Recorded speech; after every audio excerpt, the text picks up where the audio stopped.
नमस्कार दोस्तों, स्वागत है आपका अपने यूट्यूब चैनल बीकेएस इन्वेस्टमेंट में। दोस्तों, आज फिर से हाजिर हूँ आपके लिए एक महत्वपूर्ण अपडेट के साथ। जो है यह अपडेट है दोस्तों एमपीपीएससी असिस्टेंट प्रोफेसर से संबंधित। हाँ दोस्तों, हाल ही में जो है यह एमपीपीएससी असिस्टेंट प्रोफेसर का एग्ज़ाम आने की तैयारी चल रही है। तो दोस्तों उसी संबंधित यह इन्फॉर्मेशन है। दोस्तों मैं बताना चाहता हूँ कि यह हमारा यूट्यूब चैनल जो है तो हायर एजुकेशन के लिए समर्पित है। हायर एजुकेशन से संबंधित जितनी भी सारी इन्फॉर्मेशन होती है, जैसे आप असिस्टेंट प्रोफेसर की भर्ती से संबंधित हो, एसोसिएट प्रोफेसर की भर्ती से संबंधित हो या प्रोफेसर की भर्ती से संबंधित हो, संपूर्ण जानकारी इस यूट्यूब चैनल के माध्यम से प्रोवाइड कराई जाती है। साथ ही दोस्तों ऐसे बहुत सारे कैंडिडेट्स जो हैं, बहुत सारे हमारे फ्रेंड्स जो हैं तो यूजीसी नेट की प्रिपरेशन कर रहे हैं या फिर किसी भी स्टेट की सेट का एग्ज़ाम की प्रिपरेशन कर रहे हैं या फिर पीएचडी से संबंधित कोई भी इन्फॉर्मेशन होती है तो दोस्तों इस यूट्यूब चैनल के माध्यम से आपको प्रोवाइड कराई जाती है। और दोस्तों मैं बताना चाहता हूँ कि यह चैनल जो है तो हायर एजुकेशन से रिलेटेड ही आप सभी के लिए मोस्ट इन्फॉर्मेशन देने के लिए जो है तो बनाया गया है। तो दोस्तों अगर आपके लिए यह वीडियो इम्पोर्टेंट है, लगता है कि आप हमारा चैनल कहीं ना कहीं आपके लिए उपयोगी है, तो दोस्तों इस चैनल को सब्सक्राइब कर लें और बेल आइकन की घंटी को ज़रूर प्रेस कर लें, ताकि हमारे द्वारा जब भी कोई हायर एजुकेशन से रिलेटेड इन्फॉर्मेशन आए उसका नोटिफिकेशन सबसे पहले आपको प्राप्त हो। तो दोस्तों आज का यह अपडेट है एमपीपीएससी असिस्टेंट प्रोफेसर से संबंधित। हाँ दोस्तों, जैसा कि आपको पता है कि इसके पहले जो एमपीपीएससी की जो भर्ती आई थी, वैकेंसी आई थी दोस्तों 2017 में आई थी।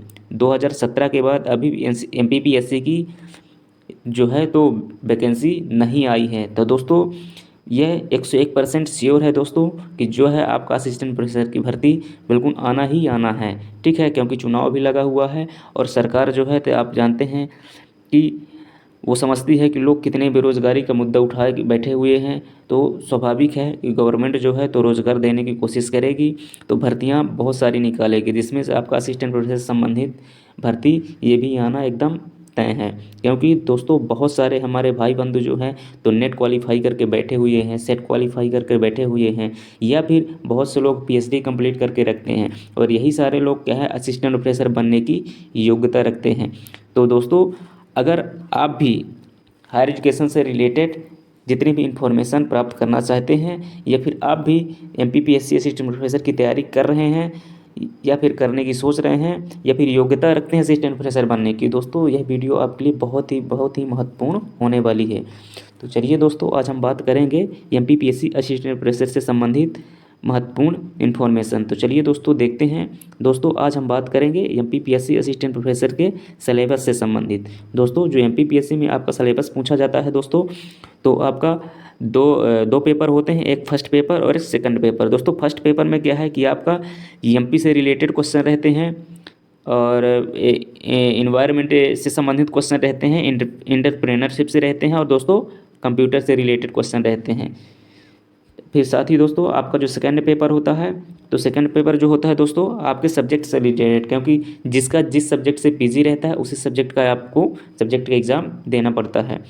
तो दोस्तों फर्स्ट पेपर जो होता है आपका, इसमें 100 क्वेश्चन होते हैं जो कि 100 मार्क्स के होते हैं, और इनमें ड्यूरेशन जो होती है एग्ज़ाम की 90 मिनट्स होती है। और दोस्तों जो आपका सेकंड पेपर होता है यानी सब्जेक्ट का जो पेपर होता है दोस्तों, इसमें टोटल क्वेश्चन जो है तो 150 रहते हैं, और एक क्वेश्चन जो है तो 2 नंबर का रहता है, यानी आपका टोटल जो मार्क्स हो जाते हैं सब्जेक्ट का 300 मार्क्स हो जाते हैं। और दोस्तों इसकी जो ड्यूरेशन रहती है एग्ज़ाम की 2 घंटे रहती है। तो ऐसे में दोस्तों जो है तो आपका टोटल जो है तो 250 क्वेश्चंस हो जाते हैं, और टोटल मार्क्स दोस्तों आपका हो जाता है 400। और दोस्तों जो ड्यूरेशन आपकी टोटल कहला जाती है दोस्तों 210 मिनट। तो दोस्तों 250 क्वेश्चंस को आपको 210 मिनट में करना रहता है। चलिए दोस्तों देखते हैं जो आपका सिलेबस है दोस्तों। तो देखिए आपका तो एक सिलेबस जो हो गया सेकंड सब्जेक्ट का, तो दोस्तों ये है क्या है आपके सब्जेक्ट से रिलेटेड है। तो दोस्तों आपका सब्जेक्ट में क्या है कि बहुत अच्छी पकड़ होनी चाहिए, ठीक है ना। आपको सब्जेक्ट का बेसिक नॉलेज के साथ साथ आपको उसका संपूर्ण नॉलेज होना चाहिए कि आप बिल्कुल आप अपने सब्जेक्ट में एकदम मास्टर हैं। फिर चलिए दोस्तों सेकंड पेपर, दोस्तों आपके मन में एक सवाल पैदा होता होगा कि चलिए ठीक है हम प्रोफेसर बनेंगे, असिस्टेंट प्रोफेसर बनेंगे, तो हमको तो सब्जेक्ट पढ़ाना रहेगा, लेकिन हमारे सिलेबस में फर्स्ट पेपर क्यों मेंशन किया गया है। तो दोस्तों चलिए समझते हैं। दोस्तों देखिए क्योंकि यह भर्ती किससे संबंधित है, एमपीपीएससी असिस्टेंट प्रोफेसर से संबंधित है। स्वाभाविक है कि आप अगर असिस्टेंट प्रोफेसर बनते हैं तो आपको अपनी सेवाएं, आपको सर्विस कहाँ देना पड़ेगा, एमपी में देना पड़ेगा। तो ऐसे में दोस्तों जो आपका एमपीपीएससी आयोग है वो आपसे यह जानना चाहता है कि आप मध्य प्रदेश के बारे में कितनी जानकारी रखते हैं। जैसे आप मध्य प्रदेश की भौगोलिक स्थिति के बारे में क्या जानते हैं, मध्य प्रदेश की राजनीतिक व्यवस्था क्या है, मध्य प्रदेश की अर्थव्यवस्था कैसी है, विकसित है, विकासशील है, मिश्रित है, कैसे है, या फिर यहाँ पर के जो लोग रह रहे हैं यहाँ पर उनको लोगों का रहन सहन क्या है, बोली भाषा क्या है, यहाँ की सांस्कृतिक दशाएं क्या है दोस्तों। क्योंकि आपके लिए इम्पोर्टेंट इसलिए हो जाता है कि आप ये तो एमपी स्टेट के किसी भी ज़िले से हैं या फिर आप जो है तो भारत के किसी भी स्टेट से हैं, तो स्वाभाविक है दोस्तों आपको सेवाएं एमपी में देना पड़ेगी। तो आपको हर क्षेत्र यानी भौगोलिक एरिया जो है तो आपको वहाँ से जो है आपका वहाँ संपूर्ण वहाँ के बारे में संपूर्ण आपको नॉलेज होना चाहिए। इसलिए जो है तो एमपी के बारे में पढ़ना आपके लिए बहुत ही महत्वपूर्ण हो जाता है। फिर चलिए दोस्तों इन्वायरमेंट के बारे में समझते हैं। देखिए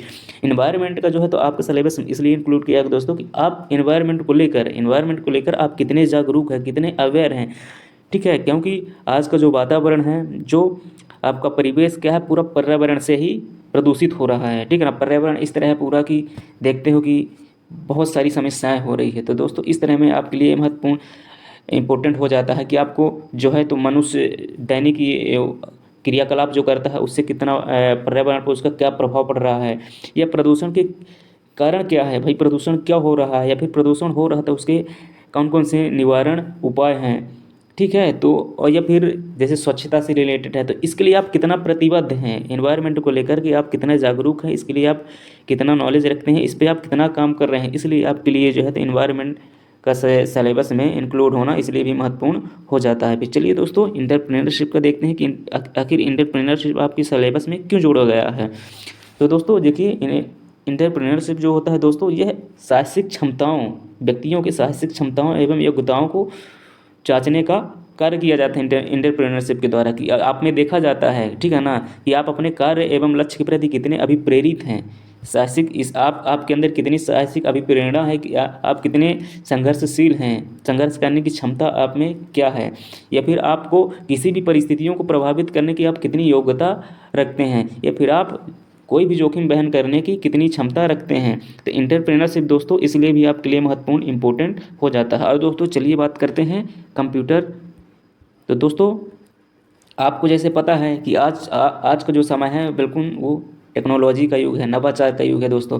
तो ऐसे में आपको जो है, क्योंकि आप कहीं भी जाएंगे, ठीक है, आप असिस्टेंट प्रोफेसर के रूप में सेवाएं देंगे, वहाँ पे पढ़ाएंगे, तो ऐसे में क्या है कि आप कितना आईसीटी का नॉलेज रखते हैं। क्योंकि आज का जो समय है दोस्तों, आप देखते हैं कि स्मार्ट क्लासेस चलती हैं, इंटरेक्टिव क्लासेस चलती हैं, ऑनलाइन स्टडीज़ चलती हैं, ठीक है ना। तो आपको वहाँ पे डिजिटल बोर्ड जैसे यूज़ करना होगा, आप डिजिटल बोर्ड में आपको पढ़ाना होगा। तो आप जो है तो कितना मतलब आईसीटी यानी कंप्यूटर के बारे में, जो भी है टेक्नोलॉजी के बारे में आप कितनी जानकारी रखते हैं। तो दोस्तों इसलिए भी आपका जो है तो कंप्यूटर पढ़ना इंपॉर्टेंट हो जाता है। तो दोस्तों इन्हीं सब बातों को लेते हुए इसलिए जो है तो आपके फर्स्ट पेपर में ये सारी चीज़ें सिलेबस में इंक्लूड की गई है। और दोस्तों साथ ही आपका अपना सब्जेक्ट जो है तो दोस्तों, क्योंकि स्वाभाविक है आप उस सब्जेक्ट से मास्टर किए नहीं, उस सब्जेक्ट के आप एक प्रकार से मास्टर है ही, क्योंकि दोस्तों उसका आपको गहन अध्ययन होना चाहिए।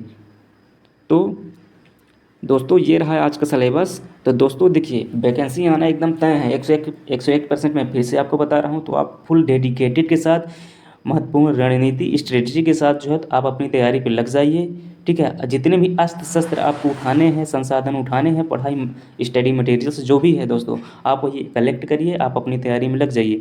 क्योंकि देखिए यह एग्ज़ाम एमपीपीएससी का जो एग्ज़ाम होगा, असिस्टेंट प्रोफेसर से रिलेटेड जो एग्ज़ाम होगा दोस्तों, ये बहुत ही आपके लिए बहुत ही कम्पिटिटिव है। क्योंकि देखिए बहुत से लोग हैं तो नेट सेट क्वालिफाई करके बैठे हुए हैं, या बहुत से आप में से हमारे भाई मित्र जो हैं तो कहीं ना कहीं असिस्टेंट प्रोफेसर के रूप में अपनी सेवाएं दे रहे हैं, गेस्ट फैकल्टी के रूप में, या फिर प्राइवेट कॉलेजेस में पढ़ा रहे हैं, यूनिवर्सिटीज़ में पढ़ा रहे हैं, ठीक है। तो भी सारी ये सभी लोग क्या है योग्यता लेकर के बैठे हुए हैं। तो ऐसे दोस्तों कंपटीशन आपके लिए बहुत ही चुनौतीपूर्ण हो जाता है, क्योंकि लाखों कैंडिडेट्स हैं, ठीक है ना। और वैकेंसियाँ आप देखते हैं कि वैकेंसियाँ कितना कम निकलती हैं, वैकेंसियाँ तो बहुत खाली हैं, लेकिन लेकिन सरकार क्या करती है कि वह सबको लुभाने का कार्य करती है। इधर कुछ वैकेंसी निकाल देगी तो लोगों का ये रहेगा वैकेंसी निकाला गया है, कुछ लोग का तो ये रहेगा चलो हम गेस्ट फैकल्टी में या संविदा कर्मी के रूप में हम अपना कार्य करा लेते हैं।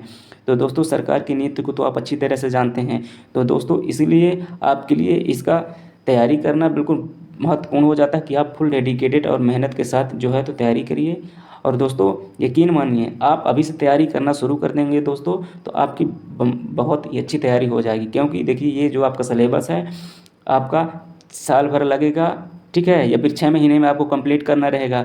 और दोस्तों देखिए कहते हैं ना कि सफलता का कोई शॉर्टकट तरीका नहीं होता। बिल्कुल हाँ दोस्तों, आपको जो है तो समय देना ही पड़ेगा, 6 महीने या साल भर समय आपको देना ही पड़ेगा। जब तक आप सिलेबस पूरा कवर नहीं करेंगे, सिलेबस में एक एक चीज़ नहीं पढ़ेंगे, एक एक जो आपका डाउट है जो भी है क्लियर नहीं करेंगे दोस्तों, तो आपका एग्ज़ाम जो है तो नहीं निकलने वाला। तो दोस्तों अगर आप चाहते हैं असिस्टेंट प्रोफेसर का सपना लेकर के बैठे हैं, आप चाहते हैं कि हम असिस्टेंट प्रोफेसर बने, ठीक है, तो दोस्तों जो है तो आप फुल डेडिकेटेड के साथ, मैं बार बार कह रहा हूँ कि आप अपनी तैयारी में लग जाइए, झोंक दीजिए अपने आप को, मतलब अपना पूरा 100% दे दीजिए। आप समझिए कि आपके लिए अंतिम अवसर है। क्योंकि दोस्तों हर 3-4 साल में देखो वैकेंसी निकलती है दोस्तों। 2017 के बाद देखिए अभी कोई संभावना नहीं है कि दिसंबर 2022 में या फिर 2023 में निकाले, ठीक है। और दोस्तों इसके बाद पता नहीं वैकेंसी कब आती है, तो इसलिए भी आपके लिए महत्वपूर्ण हो जाता है दोस्तों। यह अवसर आपके लिए बहुत ही महत्वपूर्ण है। अगर ये अवसर आप खो दिए तो आपका असिस्टेंट प्रोफेसर बनने का जो सपना है दोस्तों अधूरा रह जाएगा। तो दोस्तों ऐसी इन्फॉर्मेशन पाने के लिए मैं आपको फिर से कह रहा हूँ कि यह आपका जो चैनल है BKC नॉलेज पॉइंट दोस्तों, यह हायर एजुकेशन से रिलेटेड है और ऐसे ही जो इन्फॉर्मेशन है तो आपको उपलब्ध कराता रहेगा। और जितने भी अपडेट्स आएंगे MPPSC असिस्टेंट प्रोसेस से संबंधित या फिर UGC नेट से संबंधित या एसोसिएट प्रोफेसर से संबंधित जितने भी हायर एजुकेशन से रिलेटेड अपडेट आएंगे, यह चैनल जो है तो आपको प्रोवाइड कराता रहेगा दोस्तों। अगर आपको लगता है कि यह हमारा चैनल जो है आपके लिए यूजफुल है दोस्तों, तो आप चैनल को हमारे सब्सक्राइब कर लीजिए और बेल आइकन की घंटी को प्रेस कर लीजिए। और दोस्तों आप अपने जो भी हैं तो आपके फ्रेंड्स हैं उनके साथ भी शेयर करिए जिनके लिए लगता है कि यह वीडियो इम्पोर्टेंट है दोस्तों। तो दोस्तों चलिए आज के लिए बस इतना ही दोस्तों, फिर मिलते हैं फिर नेक्स्ट वीडियो में। तब तक के लिए बाय बाय दोस्तों, आपका दिन शुभ हो।